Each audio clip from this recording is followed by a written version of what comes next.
শ্রেণীর মানবিক ও ব্যবসা শিক্ষার শাখার শিক্ষার্থীবৃন্দ এবং যারা আমার অনলাইন ক্লাস দেখছেন সবাইকে আসসালামু আলাইকুম।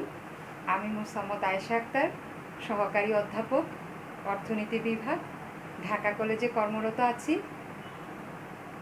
শিক্ষার্থীবৃন্দ, আজকে আমি তোমাদেরকে পড়াবো অর্থনীতি দ্বিতীয় পত্রের চতুর্থ অধ্যায়ের জনসংখ্যা তত্ত্ব। তোমাদের বইয়ে দুটি জনসংখ্যা তত্ত্ব আছে, একটি হচ্ছে ম্যালথাসের জনসংখ্যা তত্ত্ব, আরেকটি হচ্ছে কাম্য জনসংখ্যা তত্ত্ব। আমি আজকে পড়াবো ম্যালথাসের জনসংখ্যা তত্ত্ব।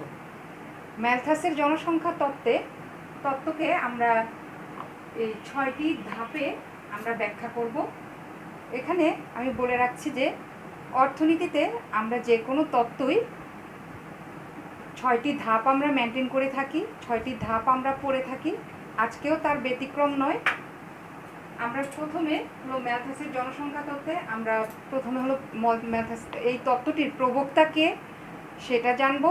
তারপরে দ্বিতীয়ত জানবো হচ্ছে তত্ত্বের অনুমিতি বা শর্তসমূহ কি কি। তারপর হচ্ছে মূল বক্তব্যের পরে আসবে ব্যাখ্যা। এই ব্যাখ্যা আমরা করব ছক এবং চিত্রের সাহায্যে। ব্যাখ্যার পরে আসবে হলো এই তত্ত্বের সমালোচনা বা এই তত্ত্বের বৈধতা। তারপরে আমরা এই তত্ত্বটির উপসংহার বলবো। এই 6টি ধাপে আমরা তত্ত্বটিকে ব্যাখ্যা করব। শিক্ষার্থীবৃন্দ, আমি প্রথমেই আসছি যে এই তত্ত্বটির প্রবক্তা। এই তত্ত্বটির প্রবক্তা হচ্ছেন ব্রিটিশ ধর্মযাজক ও প্রখ্যাত অর্থনীতিবিদ থমাস রবার্ট ম্যালথাস। তার গ্রন্থ an essay on the principal of population গ্রন্থে 1798 সালে জনসংখ্যা সম্পর্কে যে মতবাদ প্রচার করেন, যে তত্ত্ব প্রচার করেন, সেই তত্ত্বটির নাম, তার নাম অনুসারে এই তত্ত্বটির নাম হয় ম্যালথাসের জনসংখ্যা তত্ত্ব। আমরা দ্বিতীয়ত আসছি, তারপরে আমি এর নামটা লিখে দিচ্ছি, Thomas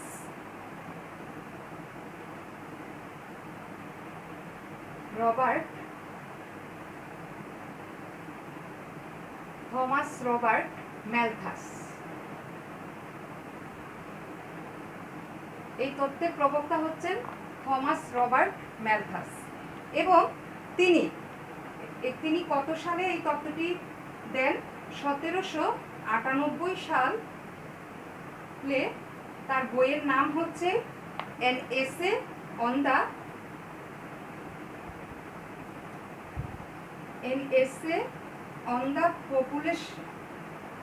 the principal of population.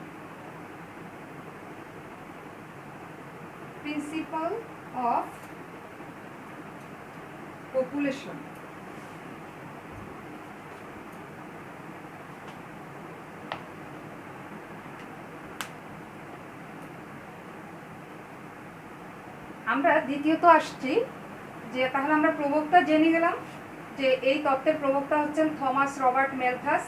1798 সালে N essay on the principal of population গ্রন্থে তিনি একটি জনসংখ্যা সম্পর্কে একটি মতবাদ বা তত্ত্ব দেন।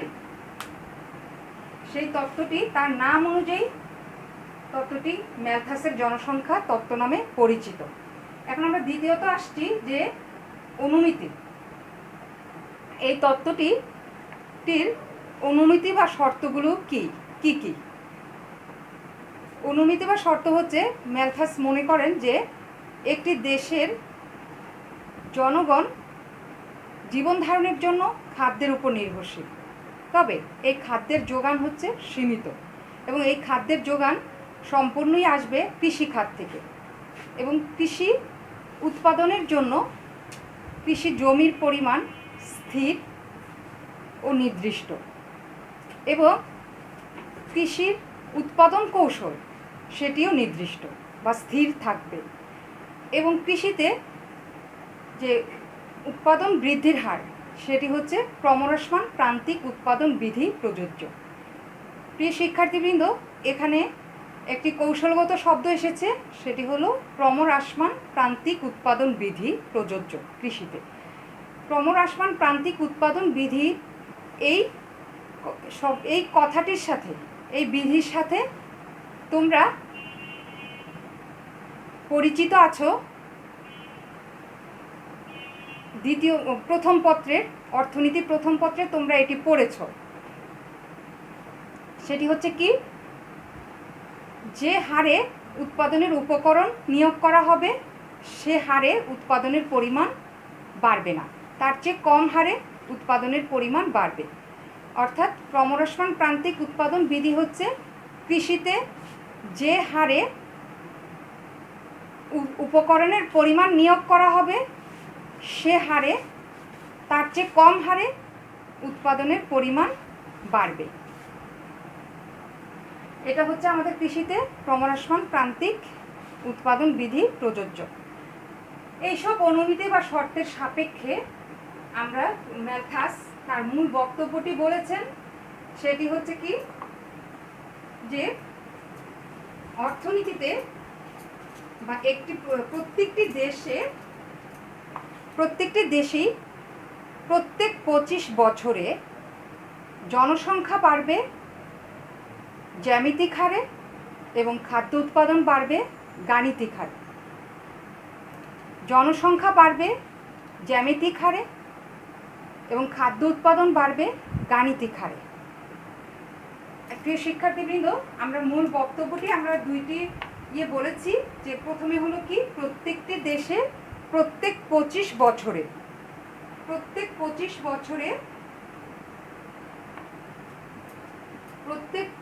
বছরে জনসংখ্যা বাড়বে হচ্ছে জ্যামিতিক হারে।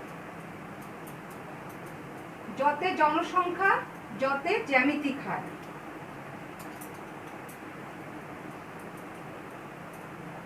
জনসংখ্যা বাড়বে জ্যামিতিক হারে এবং খাদ্য উৎপাদন বাড়বে হচ্ছে গাণিতিক হারে। এখন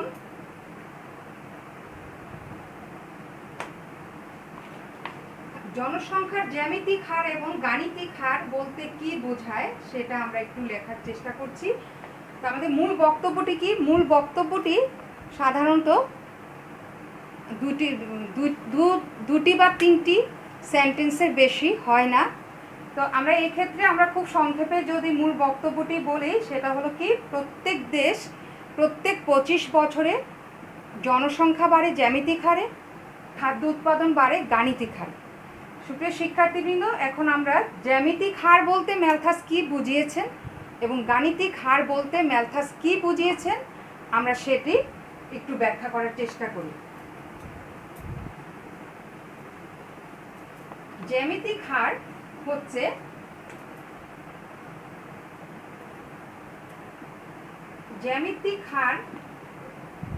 বলতে যদি এমন হয়, একের দ্বিগুণ হচ্ছে 2, 2-এর দ্বিগুণ হচ্ছে 4, 4-এর দ্বিগুণ হচ্ছে 8, 8-এর দ্বিগুণ হচ্ছে 16, 16-র দ্বিগুণ হচ্ছে 32।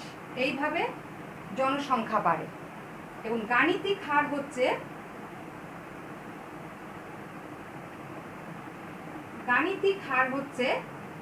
1, 2, 3, 4, 5, 6। সুপ্রিয় শিক্ষার্থীবৃন্দ, এখানে আমরা জ্যামিতিক হারে দেখতে পাচ্ছি যে প্রত্যেকটি সংখ্যা, যে এখানে যে বৃদ্ধির হার, প্রত্যেকটি সংখ্যা দ্বিগুণ হারে বৃদ্ধি পেয়েছে। যেমন 1-এর পরে 1-এর দ্বিগুণ 2, 2-এর দ্বিগুণ 4, 4-এর দ্বিগুণ 8, 8-এর দ্বিগুণ 16। এবং গাণিতিক হার হচ্ছে কি, যে এখানে 1-এর পরে 2, এখানে পার্থক্য কত? 1। 2-এর পরে 3, এখানে পার্থক্য কত? 1। 3-এর পরে 4, 3 থেকে 4-এর পার্থক্য কত? 1। তার মানে এখানে প্রত্যেকটি সংখ্যার, গাণিতিক হারের প্রত্যেকটি সংখ্যা একটি সংখ্যার থেকে আরেকটি সংখ্যার পার্থক্য হচ্ছে 1। এবং জ্যামিতিক হার হচ্ছে কি, প্রত্যেকটি সংখ্যার এর পূর্বের সংখ্যার দ্বিগুণ। এটি হচ্ছে আমাদের যে ম্যালথাস কি বলেছেন, যে প্রত্যেকটা দেশ প্রত্যেক 25 বছরে জনসংখ্যা বাড়বে জ্যামিতিক হারে এবং খাদ্য উৎপাদন বাড়বে গাণিতিক হারে। তো সুপ্রিয় শিক্ষার্থীবৃন্দ, এখানে আমরা যখন পরীক্ষায় খাতা দেখি তখন আমরা দেখতে পাই যে তোমাদের জ্যামিতিক হার এবং গাণিতিক হার এই দুটির মধ্যে একটু এলোমেলো লেগে যায়। সেই জন্য আমি তোমাদেরকে একটি মনে রাখার কৌশল বলছি, সেটি হলো যতে জনসংখ্যা যতে জ্যামিতিক হার। জনসংখ্যা বাড়বে জ্যামিতিক হারে, খাদ্য বাড়বে গাণিতিক হারে। তার মানে কি, এখানে আমরা দেখতে পাচ্ছি যে জনসংখ্যা বেশি হারে বাড়ছে এবং খাদ্য উৎপাদন কম হারে বাড়ছে, অপেক্ষাকৃত কম হারে বাড়ছে। তার মানে প্রত্যেক 25 বছরে জনসংখ্যা জ্যামিতিক হারে বাড়ছে এবং খাদ্য উৎপাদন গাণিতিক হারে বাড়ছে। তার মানে জনসংখ্যা বৃদ্ধির হার খাদ্য উৎপাদন বৃদ্ধির হারের চেয়ে বেশি, যার কারণে কি হবে, এক সময়ে জনাধিক্য দেখা দেবে। মানে খাদ্য উৎপাদনের চেয়ে জনগণ বা জনসংখ্যা বেশি হয়ে যাবে। তো এই ক্ষেত্রে ম্যালথাস বলেছেন যে একটা সমস্যা তৈরি হবে। তো এই দেশে যে সমস্যা, এটা সমস্যা হতো না যদি না খাদ্যশস্যকে জ্যামিতিক হারে বাড়ানো যেত। যে জনসংখ্যা জ্যামিতিক হারে বাড়ছে, যদি খাদ্যশস্যকেও জ্যামিতিক হারে বাড়ানো যেত তাহলে এই খাদ্যশস্য এবং জনসংখ্যা বৃদ্ধির মধ্যে একটি সামঞ্জস্য বা ভারসাম্য থাকত। কিন্তু ম্যালথাস তার অনুমিতিতে বলে গিয়েছেন যে কৃষিতে ক্রমহ্রাসমান প্রান্তিক উৎপাদন বিধি কার্যকর, কৃষিতে উৎপাদন কৌশল স্থির থাকবে এবং কৃষির জমির পরিমাণ স্থির। এই সব কারণে ম্যালথাসের মতে খাদ্য উৎপাদন জ্যামিতিক হারে বাড়ানো সম্ভব না। তার মানে জনসংখ্যা জ্যামিতিক হারে বাড়তে থাকবে এবং খাদ্য উৎপাদন গাণিতিক হারে বাড়বে। তার মানে খাদ্য উৎপাদন এবং জনসংখ্যার বৃদ্ধির মধ্যে একটি পার্থক্য তৈরি হবে।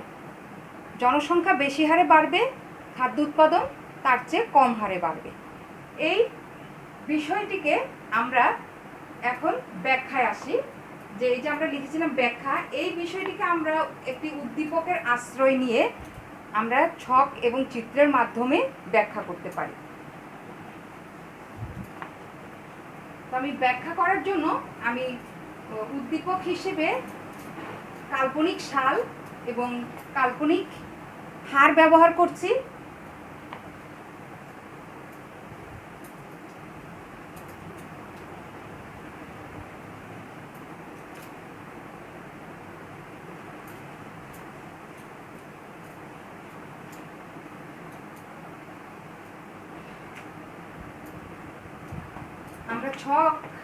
প্রথমে আমরা একটি ছক আঁকছি এই তত্ত্বটিকে ব্যাখ্যা করার জন্য। ছকে প্রথমেই আমরা যেহেতু বলেছিলাম যে প্রত্যেক 25 বছরে, তাহলে আমরা একটা বছরের একটি আমরা নিচ্ছি, চলক নিচ্ছি। আর নিতে হবে হচ্ছে আমাদের খাদ্য উৎপাদন এবং জনসংখ্যা বৃদ্ধি। বছরকে আমরা যদি টি দিয়ে প্রকাশ করি, বছরকে আমরা প্রকাশ করছি টি দিয়ে। এখানে আমি লিখছি যে বছর হচ্ছে টি, সময় টাইমের টি, জনসংখ্যার বৃদ্ধির হারকে যদি আমরা পি দিয়ে প্রকাশ করি, জনসংখ্যা বৃদ্ধিকে যদি পি দিয়ে প্রকাশ করি এবং খাদ্য উৎপাদন বৃদ্ধিকে যদি আমরা এফ দিয়ে প্রকাশ করি,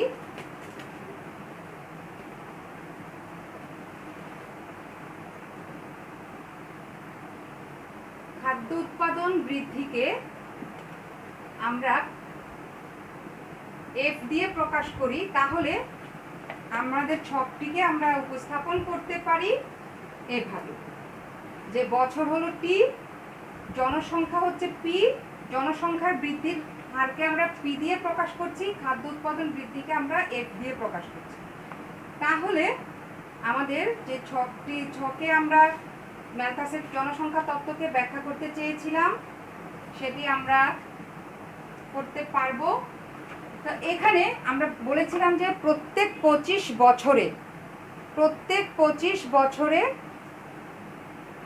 জনসংখ্যা জ্যামিতিক হারে বাড়ে এবং খাদ্য উৎপাদন গাণিতিক হারে বাড়ে। তাহলে প্রত্যেক 25 বছর আমি কাল্পনিকভাবে ধরে নিচ্ছি যে এক্স একটি দেশ, এক্স দেশে, তার মানে 25 বছর পর পর আমাদের 2000, 2025, 2050, 2075।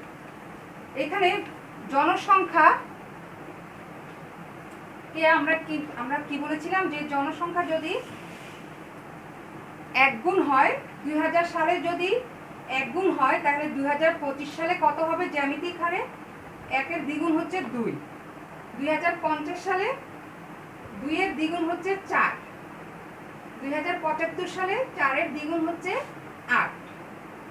আর এভাবে আমরা যাবে জনসংখ্যা বৃদ্ধির হার। আর খাদ্য উৎপাদন বৃদ্ধির হার আমরা কিভাবে হবে, যে এখানে 2000 সালে জনসংখ্যা বৃদ্ধি এবং হার এবং খাদ্য উৎপাদন বৃদ্ধির হার দুটি একই পয়েন্টে ছিল, একই বিন্দুতে ছিল। তাহলে 1 এর পরে কত আসবে? 2, 3, 4। তার মানে এখানে দেখতে পাচ্ছি যে জনসংখ্যার প্রত্যেকটা সংখ্যার হচ্ছে কি দ্বিগুণ, আর খাদ্য উৎপাদনের হচ্ছে একটা সংখ্যা থেকে আরেকটা সংখ্যার পার্থক্য হচ্ছে 1।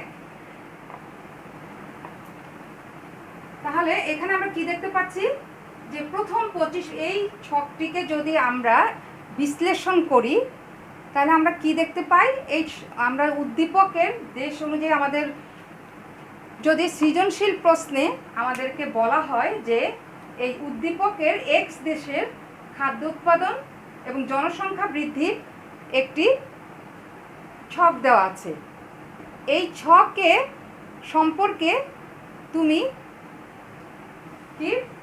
কি হারে জনসংখ্যা বেড়েছে এবং খাদ্য উৎপাদন বেড়েছে তা মন্তব্য করো। এখানে আমাদের আমরা তাহলে কি মন্তব্য করব, যে এখানে আমরা দেখতে পাচ্ছি পি যদি জনসংখ্যা বৃদ্ধির হার হয় তাহলে পি বেড়েছে কত হারে? 1 এর দ্বিগুণ 2, 2 এর দ্বিগুণ 4, 4 এর দ্বিগুণ 8। এই হারটি হচ্ছে কি জ্যামিতিক হার, জনসংখ্যা বেড়েছে জ্যামিতিক হারে। আর খাদ্য উৎপাদন কি হারে বেড়েছে? খাদ্য উৎপাদন বেড়েছে 1 এর পরে 2, 1 থেকে 2 এর পার্থক্য কত? 1, 2 এর পরে 3, 3 এর থেকে 3 এর পরে 4। তার মানে 1 থেকে 2 এর মধ্যে পার্থক্য কত? 1। 3 থেকে 2 এর পার্থক্য কত? 1। 4 থেকে 3 এর পার্থক্য কত? 1। তার মানে এখানে খাদ্য উৎপাদন বৃদ্ধির ক্ষেত্রে প্রত্যেক বছর 25 বছর পর পর যে বৃদ্ধির যে পার্থক্যের হার সেটি সমান আছে। তাহলে এখন এটাকে যদি উচ্চতর দক্ষতার প্রশ্ন হিসেবে আমরা দেখতে চাই, যদি বলা হয় যে এই উদ্দীপকটি কোন তত্ত্বের সাথে মিল আছে, সামঞ্জস্য আছে, অর্থনীতির কোন তত্ত্বের সাথে সামঞ্জস্য আছে, তখন আমরা বলবো যে এই তত্ত্বটি, উদ্দীপকের এই তত্ত্ব আমাদের ম্যালথাসের জনসংখ্যা তত্ত্বের সাথে মিল আছে বা সামঞ্জস্য আছে। কেন? যে আমাদের জনসংখ্যা বেড়েছে জ্যামিতিক হারে, এই যে 1 এর পরে 2, 2 এর পরে 4, 4 এর দ্বিগুণ 8, এইভাবে বেড়েছে জনসংখ্যা বৃদ্ধি পেয়েছে জ্যামিতিক হারে এবং খাদ্য উৎপাদন বৃদ্ধি পেয়েছে গাণিতিক হারে। এই যে দুটির মধ্যে যে অসামঞ্জস্যতা, ম্যালথাস তার জনসংখ্যা তত্ত্বে এই অসামঞ্জস্যের কথা বলেছেন, সেই জন্য এই উদ্দীপকটি ম্যালথাসের জনসংখ্যা তত্ত্বের সাথে মিল আছে।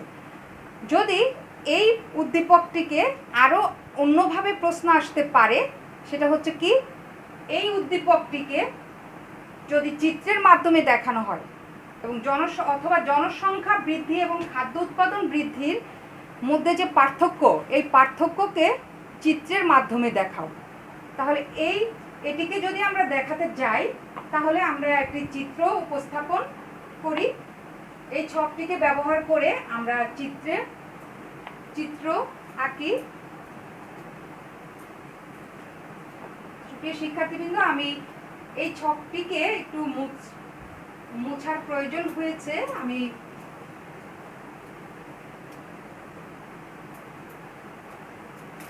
এখন আমাদের চলক ছিল কয়টি? 3টি। একটা ছিল বছর টি, আরেকটা ছিল পি, চলক ছিল আমাদের তিনটি, একটা ছিল টি বছর, আরেকটা ছিল পি জনসংখ্যা বৃদ্ধির হার, আরেকটি হচ্ছে আমাদের খাদ্য উৎপাদন বৃদ্ধির হার। তাহলে এই তিনটি চলকের মধ্যে এই সময়ের প্রেক্ষিতে আমরা এই পি এর জনসংখ্যা বৃদ্ধির হার এবং খাদ্য উৎপাদন বৃদ্ধির হারের মধ্যে তুলনা করব, তাহলে আমরা এই সময়কে টিকে আমরা নিয়ে যাচ্ছি হলো ভূমি অক্ষে। যদি দেখাই, টিকে আমরা দেখাবো হচ্ছে ভূমি অক্ষে, টি মানে সময় বা বছর।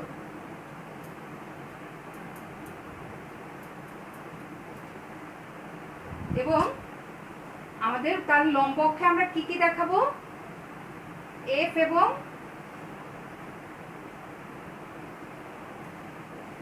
পি এবং পপুলেশন জনসংখ্যা বৃদ্ধির হার এবং খাদ্য উৎপাদন বৃদ্ধির হার, পি এবং এফ। এই ক্ষেত্রে আমাদের ডেটাটি ছিল এরকম, আমরা একটু ডেটাটি লেখার চেষ্টা করি যে আমাদের ছিল বছর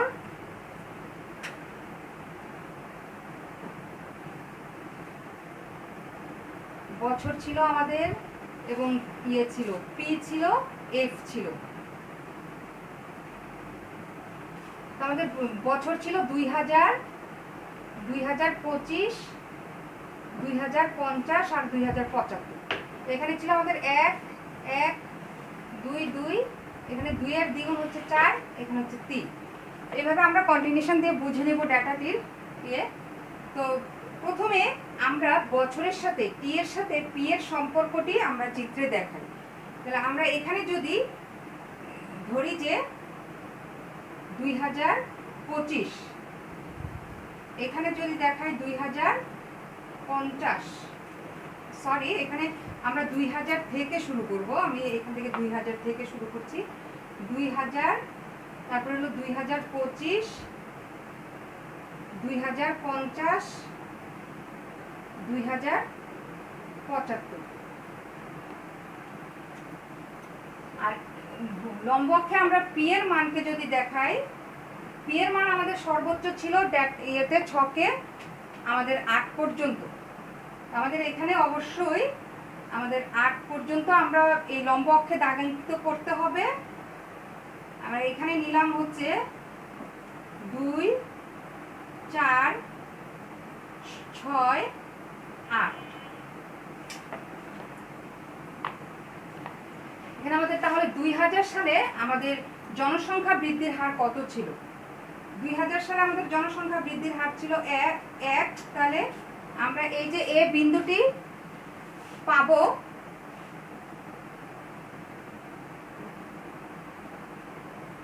তাহলে আমরা যে এই বিন্দুটি যে পাবো, এই বিন্দুটির নাম দিলাম আমরা এ। এতে কত জনসংখ্যা বৃদ্ধির হার হচ্ছে 2000 সালে জনসংখ্যা ইয়ে ছিল আমাদের কত, 1 এবং 2000 সাল, এটিকে দেখালাম।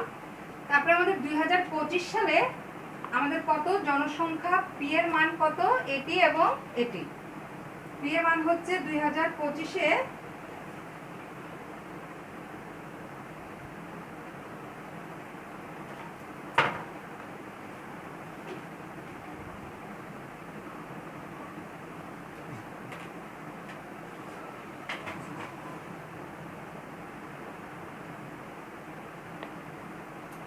প্রিয় শিক্ষার্থীবৃন্দ, আমরা ভূমি অক্ষে দেখিয়েছিলাম হলো বছর টি, আর লম্ব অক্ষে দেখিয়েছি হলো জনসংখ্যা বৃদ্ধির হার এবং হলো খাদ্য উৎপাদন বৃদ্ধির হার। তো এখানে আমরা প্রথমে বছরের প্রেক্ষিতে জনসংখ্যা বৃদ্ধির হার পি কে আমরা দেখাই রেখাচিত্রে। তাহলে 2000 সালে আমাদের বৃদ্ধির হার ছিল কত, 1। তো আমরা এটি এই যে 2 এর 0 এবং 2 এর মাঝামাঝি জায়গাটিতে হচ্ছে আমাদের 1 স্থানাঙ্ক, সেই জন্য আমরা এখানে এ বিন্দু নিলাম। এই বিন্দুতে কত, 2000 সালের ইয়ে থেকে আমরা ভূমি অক্ষ থেকে দূরত্ব নিলাম এবং লম্ব অক্ষ থেকে 1 এর দূরত্ব নিলাম। এইভাবে আমরা এই স্থানাঙ্ক পেলাম এ বিন্দু। তারপরে 2025 সালে আমাদের কত, বৃদ্ধি ছিল, জনসংখ্যার বৃদ্ধি ছিল 2। তাহলে আমাদের 2025 সালে আমরা একটি পয়েন্ট নিলাম, সেটাকে দিলাম হচ্ছে বি বিন্দু। তারপর 2050 সালে আমাদের জনসংখ্যা বৃদ্ধির হার কত? 4। 2 এর দ্বিগুণ হচ্ছে 4। তাহলে এই বিন্দুটিকে আমরা দিলাম হচ্ছে সি বিন্দু। এবং 2075 সালে আমরা 2075 সালে আমাদের খাদ্য উৎপাদন বাড়বে কত? এই যে 4 এর দ্বিগুণ হচ্ছে কত? 8। তাহলে এটাকে দিলাম হচ্ছে কি আমরা ডি বিন্দু। তাহলে এই বিন্দু এ বি সি ডি, এই বিন্দুগুলোকে আমরা যোগ করি, যোগ করলে আমরা একটি রেখাচিত্র পাবো।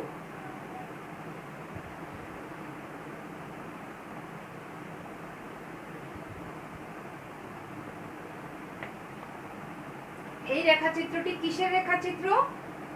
এই রেখাচিত্রটি হচ্ছে জনসংখ্যা বৃদ্ধির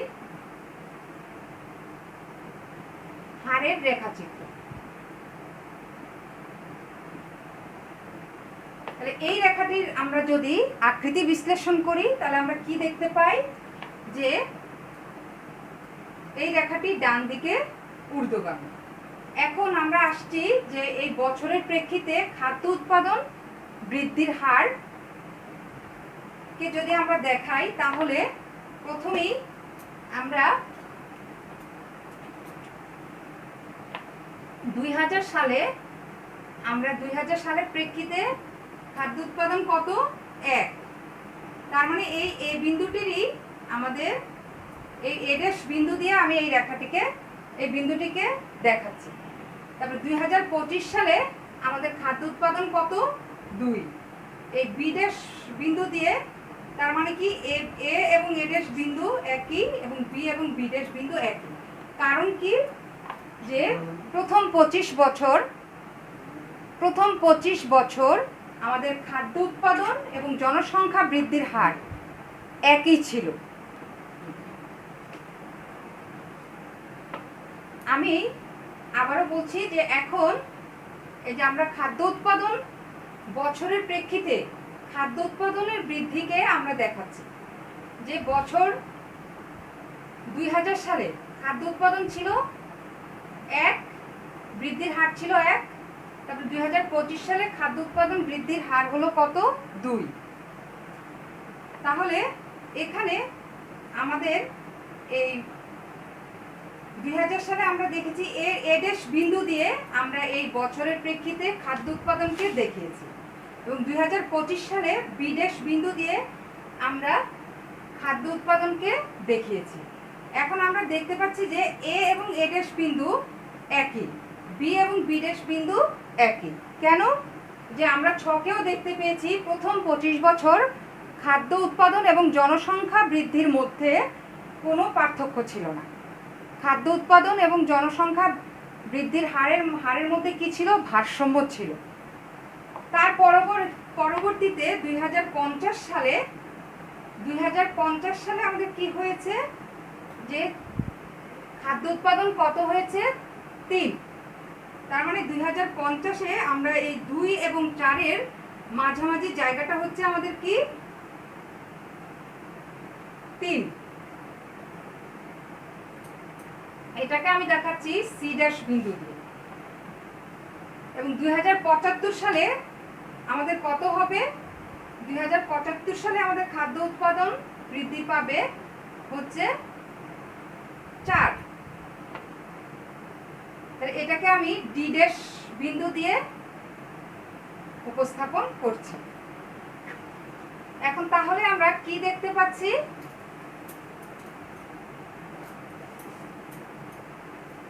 এখন আমি এই A dash, B dash, C dash এবং ডি ড্যাশ বিন্দুগুলোকে যোগ করি।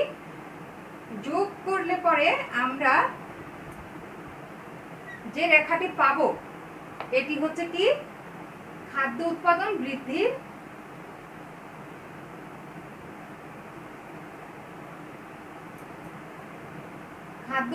বৃদ্ধির হারের চিত্র, হার রেখা।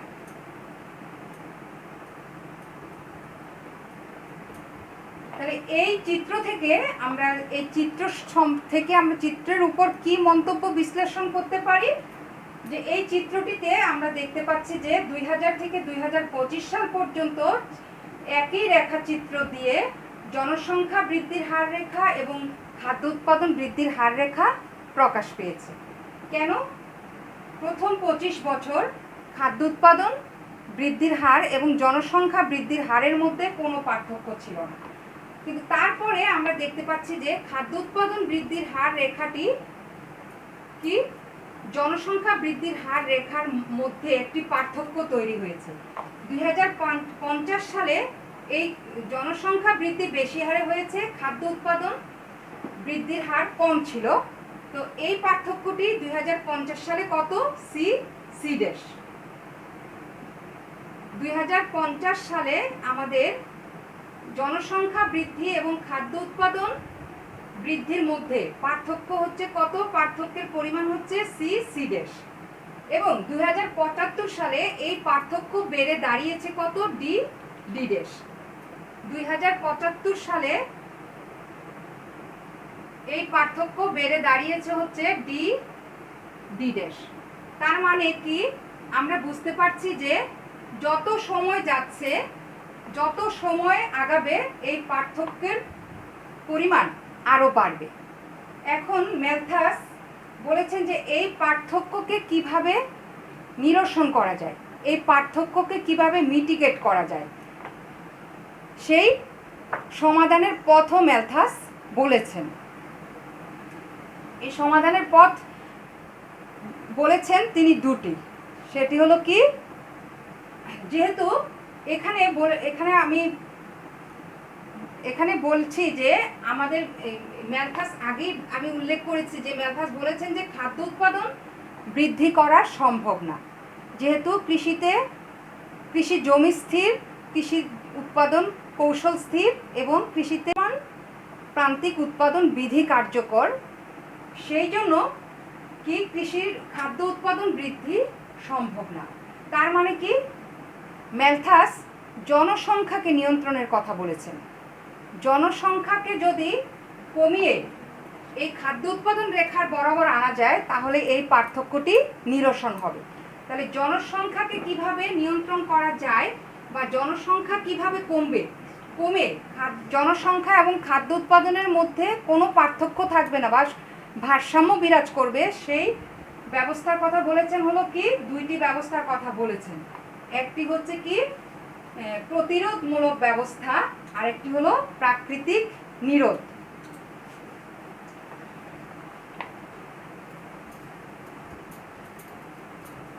তাহলে আমাদের উদ্দীপক অনুযায়ী এই চিত্র যদি উদ্দীপক হয় তাহলে আমাদেরকে যদি প্রশ্ন আসে যে এই সি ড্যাশ এবং ডি ড্যাশ পার্থক্যকে কিভাবে ম্যালথাস কিভাবে সমাধান দিয়েছেন, এই পার্থক্যকে কিভাবে ভারসাম্যে আনা যাবে, তাহলে দুই পদ্ধতি হচ্ছে দুটি।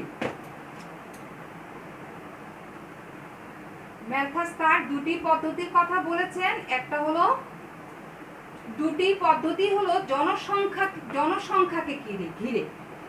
একটা হলো প্রতিরোধমূলক পদ্ধতি, যে জনসংখ্যার বৃদ্ধিকে প্রতিরোধ করতে হবে, প্রতিরোধমূলক পদ্ধতি। আরেকটি হচ্ছে নিরোধ, প্রাকৃতিক নিরোধ পদ্ধতি। প্রাকৃতিক নিরোধ পদ্ধতি। প্রতিরোধমূলক পদ্ধতি হচ্ছে কি, যে এটি প্রতিরোধমূলক পদ্ধতিটি হলো কৃত্রিমভাবে হবে, অর্থাৎ এটি করবে রাষ্ট্রের প্রতিনিধি হিসাবে সরকার বিভিন্ন আইনের মাধ্যমে আইন প্রণয়ন করে করবে এবং জনগণ ব্যবস্থা নেবে জনসংখ্যা নিয়ন্ত্রণের জন্য। সেগুলো কি কি হতে পারে, যেমন সরকার বাল্যবিবাহ যদি বন্ধ আইন ঘোষণা করে বা প্রবর্তন করে, অথবা দেরিতে বিবাহ বাধ্যতামূলক আইন হিসেবে প্রচলন করে, অথবা জনসংখ্যা নিয়ন্ত্রণের জন্য সচেতন হয়। এবং রাষ্ট্র আরও করতে পারে যে কোনো দেশ, বিশ্বের কোনো দেশ এক এক শিশু নীতি চালু করেছে প্রত্যেক পরিবারের জন্য, অথবা কোনো কোনো দেশ 2 শিশু নীতি চালু করেছে প্রত্যেক পরিবারের জন্য। যেমন চীনে এক সময় ছিল যে প্রত্যেকটি পরিবার একটি সন্তানই শুধু নিতে পারবে। আবার কোনো কোনো দেশে আছে ছেলে হোক মেয়ে হোক 2টি সন্তানই যথেষ্ট। এবং এইভাবে কি করবে রাষ্ট্র, জনগণ এবং সরকার এই প্রতিরোধমূলক ব্যবস্থা নিবে জনসংখ্যাকে নিয়ন্ত্রণ করার জন্য। আর আর রাষ্ট্র, জনগণ কিংবা সরকার যদি প্রতিরোধমূলক ব্যবস্থা না নেয়, প্রতিরোধমূলক পদ্ধতি বা ব্যবস্থা গ্রহণ না করে জনসংখ্যাকে নিয়ন্ত্রণ করার জন্য বা জনসংখ্যার বৃদ্ধিকে কমানোর জন্য, তখন প্রকৃতি কি করবে? প্রকৃতি তার নিজস্ব উপায়ে বা স্বয়ংক্রিয়ভাবে এই জনসংখ্যার বৃদ্ধিকে রোধ করবে। সেটা কি? যেমন সৃষ্টিকর্তা কর্তৃক মহামারী আসতে পারে, দুর্ভিক্ষ, খরা, ঝড়, সাইক্লোন, এইসব প্রাকৃতিক দুর্যোগের মাধ্যমে কি হতে পারে যে অনেক জনগণ বা অনেক লোক সংখ্যায় কোনো দেশের মারা যেতে পারে। এর মাধ্যমে কি হবে? এর মাধ্যমে জনগণ কমে আবার খাদ্য উৎপাদন বৃদ্ধির হারের সাথে এক হয়ে যাবে। এর ফলাফলে কি হবে? যে খাদ্য উৎপাদন বৃদ্ধি এবং জনসংখ্যা বৃদ্ধির মধ্যে একটি ভারসাম্য তৈরি হবে। এটিকে ম্যালথাস একটি চক্রের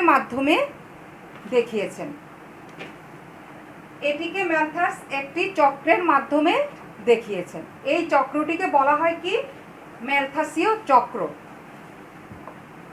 তা আমরা এই ম্যালথাসীয় চক্রটিকে আমরা এখন দেখব।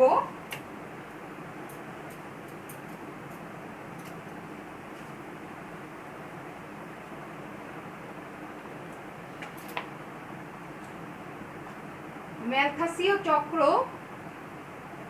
হচ্ছে এমন একটি চক্র যেটি চক্রাকারে, এই ম্যালথাসের বক্তব্যের বিষয় চক্রাকারে আবর্তিত হবে। সেটি হচ্ছে এরকম যে প্রথম 25 বছর আমাদের কি ছিল? জনসংখ্যা বৃদ্ধি এবং খাদ্য উৎপাদন বৃদ্ধির মধ্যে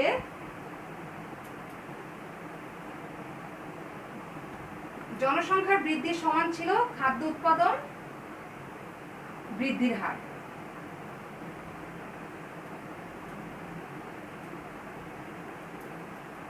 এটিকে 1 নাম্বার স্টেজ বা প্রথম স্টেজ হিসেবে ম্যালথাস দেখিয়েছেন। তারপরে দ্বিতীয় ধাপে হচ্ছে কি, এক সময় কি হলো যে জনসংখ্যা জ্যামিতিক হারে বেড়েছে এবং খাদ্য উৎপাদন কি হয়েছে? প্রত্যেক 25 বছরে খাদ্য উৎপাদন বেড়েছে গাণিতিক হারে। তার মানে জনসংখ্যার বৃদ্ধির হার খাদ্য উৎপাদন বৃদ্ধির হারের চেয়ে বেশি ছিল, যার কারণে কি হয়েছে? জনাধিক্য দেখা দিবে। জনাধিক্য দেখা দেওয়ার পরে তারপরে কি হবে? প্রাকৃতিক নিরোধ হবে। রাষ্ট্র যদি ব্যবস্থা নেয় প্রতিরোধমূলক ব্যবস্থা, তাহলে ভারসাম্য আসবে। যদি এটি না হয়, রাষ্ট্র যদি কোনো ব্যবস্থা না নেয়, তাহলে কি হবে? প্রাকৃতিক নিরোধের মাধ্যমে আবার কি হবে? 1 নাম্বার ইয়েতে ফেরত যাবে। তার মানে প্রথমে কি ছিল? জনসংখ্যা বৃদ্ধি এবং খাদ্য উৎপাদন বৃদ্ধির হার সমান থাকবে। তারপরে জনসংখ্যা জ্যামিতিক হারে বাড়বে, খাদ্য উৎপাদন বৃদ্ধির হার হবে গাণিতিক হারে। তার মানে জনসংখ্যা বৃদ্ধির হার এবং বৃদ্ধির হার হবে বেশি, খাদ্য উৎপাদন বৃদ্ধির হার হবে কম। ফলে জনাধিক্য দেখা দিবে দেশটিতে। জনাধিক্য দেখা দেওয়ার পরে প্রাকৃতিক নিরোধ আসবে। প্রাকৃতিক নিরোধ, ঝড়, বন্যা, খরা, দুর্ভিক্ষ, মহামারী, এইসবের মাধ্যমে অনেক লোক সংখ্যা মারা যাবে। তার মধ্যে এই প্রাকৃতিক নিরোধের মাধ্যমে আবার কি হবে? দেশটির এই জনসংখ্যা বৃদ্ধি এবং খাদ্য উৎপাদন বৃদ্ধির হারের মধ্যে ভারসাম্য বিরাজ করবে। এই অবস্থাটিও বেশি দিন টিকে থাকবে না, আবার একটা সময়ে জনাধিক্য দেখা দেবে। তো এই চক্রটি চক্রাকারে ঘুরতে থাকবে। এই জন্য এই চক্রটিকে বলা হয় কি ম্যালথাসীয় চক্র। এখন আমরা আসি যে এই ম্যালথাসীয় চক্রের পরে যে আমরা আসি যে এই ম্যালথাসের জনসংখ্যা তত্ত্বের সমালোচনা। আসলে ম্যালথাসের জনসংখ্যা তত্ত্বটি কি বর্তমানে প্রযোজ্য? এটাই হচ্ছে আমাদের সমালোচনা। প্রথমেই আমরা বলে নিচ্ছি যে ম্যালথাসের জনসংখ্যা তত্ত্বটি যে সময়ে দেওয়া হয়েছিল 1798 সাল, তখন এটি প্রযোজ্য ছিল। কিন্তু 1800 সালের দিকে যখন ইংল্যান্ডের শিল্প বিপ্লব হয়, 1750 সাল থেকে 1850 সাল, এই সময়ব্যাপী যখন ইংল্যান্ডে শিল্প বিপ্লব হয়, তখন ইংল্যান্ড সহ পৃথিবীর সব দেশই মানে খাদ্য উৎপাদন বেড়ে গিয়েছিল। তার মানে খাদ্য উৎপাদন গাণিতিক হারে থেমে থাকেনি, খাদ্য উৎপাদন অনেক গুণ বেড়ে গিয়েছিল। আর এছাড়াও জনসংখ্যা বৃদ্ধির ইতিহাস থেকেও যদি আমরা করি, জানা যায় যে 1800 শতকের গোড়ার দিকে বা ঊনবিংশ শতাব্দীর শেষ দিকে অথবা বিংশ শতাব্দীর শুরুর দিকে জনসংখ্যা বৃদ্ধিকে প্রত্যেকটি দেশই কঠোরভাবে নিয়ন্ত্রণ করেছে। সেই কারণে তখন জনসংখ্যা আর জ্যামিতিক হারে বাড়েনি। তাহলে কি হলো যে একদিকে শিল্প বিপ্লব এর ফলে খাদ্য উৎপাদন বেড়েছে, অন্যদিকে জনসংখ্যা বৃদ্ধিকে বিভিন্ন দেশ নিয়ন্ত্রণ করেছে। আবার এটাই শুধু নয় যে কৃষি উৎপাদনে উচ্চ ফলনশীল জাতের বীজ উদ্ভাবন এবং কৃষিতে অত্যাধুনিক যন্ত্রপাতির সূচনা এবং কৃষিতে জৈব প্রযুক্তির উদ্ভাবন, এই সব কিছুর কারণে কৃষিতে খাদ্য উৎপাদন বহুগুণে বেড়ে যায়। সব কিছু মিলিয়ে আমরা দেখতে পাই যে বর্তমানে আর ম্যালথাসের জনসংখ্যা তত্ত্বটি সেরকম কার্যকর নয়। তবে ম্যালথাস, আমরা উপসংহারে এটিই বলবো, উপসংহার হচ্ছে কি যে এই তত্ত্বটি, ম্যালথাসের জনসংখ্যা তত্ত্বটি একটি অর্থনীতির একটি মৌলিক জনসংখ্যা তত্ত্ব। কারণ তিনি যে সময়ে তত্ত্বটি দিয়েছিলেন 1798 সাল, সেই সালে এই তত্ত্বটি প্রত্যেকটি দেশের, অনেক দেশের জন্যই প্রযোজ্য ছিল। কিন্তু বর্তমানে এই তত্ত্বটি মানে গ্রহণযোগ্যতা সেরকম নেই। কিন্তু তারপরেও এই তত্ত্বটি অর্থনীতির একটি মৌলিক তত্ত্ব হিসেবে একটি গুরুত্বপূর্ণ স্থান দখল করে আছে। কারণ এই তত্ত্বের উপর ভিত্তি করে পরবর্তীতে অর্থনীতিবিদরা আরও জনসংখ্যা সম্পর্কে আরও নতুন নতুন তত্ত্ব প্রদান করেছেন। প্রিয় শিক্ষার্থীবৃন্দ এবং যারা আমার অনলাইন ক্লাস দেখছেন, আজকে আমার এই পর্যন্তই উপস্থাপনা ছিল। সবার মঙ্গল কামনা করে, সবার সুস্থতা কামনা করে আমি আজকে আমার ক্লাস শেষ করছি। সবাইকে শুভেচ্ছা, সবাই ভালো থাকবেন। আসসালামু আলাইকুম।